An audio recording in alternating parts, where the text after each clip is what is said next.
දරුවා අපි දැන් යන්න ඕනේ. ඔයාලට ළඟම තියෙන මොකද මේකේ නම? Swimming centre.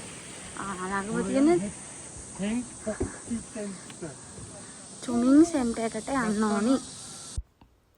ලංකාවේ ඔයා කොරියන් එම්බසි එකෙන් සර්ටිෆයි කරගෙන ආපු ඩොකියුමන්ට් ටිකයි ඔයාගේ ID එක પાස්පෝර්ට් එක අරගෙන කොරියාවේ මුලින්ම යන්න තියෙන්නේ ඔයාට ළඟම තියෙන ස්විමින් සෙන්ටර් එක.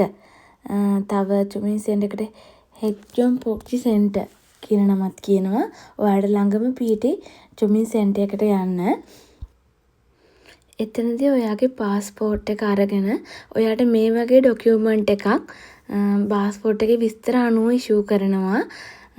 ඒ ඩොකියුමන්ට් එක තමයි Certificate of Entry and Departure. මේ ඩොකියුමන්ට් එක සඳහා චොන් දෙකක මුදලක් ඔයාගෙන් අය කරනවා. ඊළඟට ඔයා යන්න ඕනි ඔයාට ළඟම රියදුරු බරපතල පරීක්ෂණ මධ්‍යස්ථානයට. එතනට යනකොට ඔයා කොරියන් එම්බසි එකෙන් සර්ටිෆයි කරලාගෙන ආපු ඩොකියුමන්ට් ටික සහ ස්විමින් සෙන්ටර් එකෙන් ඔයාලට ලබා දුන්නු ඩොකියුමන්ට් එක, ඒ වගේම પાස්පෝර්ට් සයිස් ෆොටෝස් දෙක, ලංකාවේ රියදුරු බලපත්‍රය, પાස්පෝර්ට් එක, කොරියාවේ ID එක මතක ඇතුව අරගෙන යන්න. මේ ඩොකියුමන්ට් එක එතනට බාර දුන්නාට පස්සේ ඔයාට ඩොකියුමන්ට්ස් 3ක් දෙනවා ෆිල් කරන්න. මම මේක ඩොකියුමන්ට් එකක ෆොටෝ එකක් ගහගත්තා. ඒක මම ඔයාලට මේ දැම්මේ.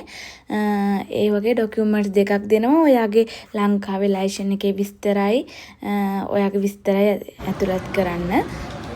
මේ ඩොකියුමන්ට් සියල්ල එයාලා බාරගත්තට පස්සේ ඔයාව යොමු කරනවා S පරීක්ෂාවකට. මේ විදිහට අවශ්‍ය ඩොකියුමන්ට් සියල්ලම එයාලා සකස් කරගත්තට පස්සේ අපිට විනාඩි 10ක් 15ක් වගේ ඇතුළත අපේ ලයිසන් එක අපිට ඉෂුව කරනවා.